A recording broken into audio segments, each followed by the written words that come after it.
Në Tiranë, kullat e larta po shtohen me ritme të shpejta, por shifrat tregojnë një panoramë që po ngrej gjithnjë më shumë pikpyetje. Vetëm një grup i vogël investitorësh ka përqendruar një pjesë të madhe të lejeve të ndërtimit në kryeqytet, duke realizuar në total qindra mijëra metra katror ndërtim për banim, hotele dhe kulla shumëkatëshe. Sipas të dhënave, vetëm një pjesë e këtyre grupeve ka përfituar së bashku mbi 700.000 metra katror ndërtim, ndërsa grupet të tjera kanë shtuar edhe qindra mijëra metra të tjerë në projekte në zona elitare si qendra e Tiranës, ish bloku dhe zona e liçenit artificial. Në total flitet për mbi 1 milion metra katror ndërtim të miratuar në duart e disa aktorëve kryesor të tregut.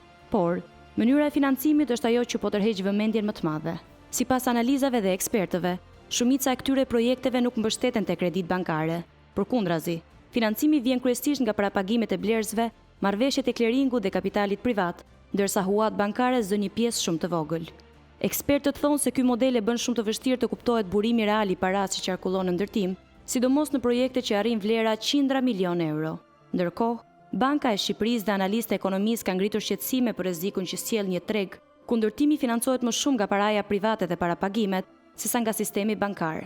Ndërtimet masive në Tiranë po ndryshojnë qytetin me ritme të shpejta, por ekspertët theksojnë se mungesa e transparencës në financim mbetet një nga sfidat më të mëdha të këtij zhvillimi.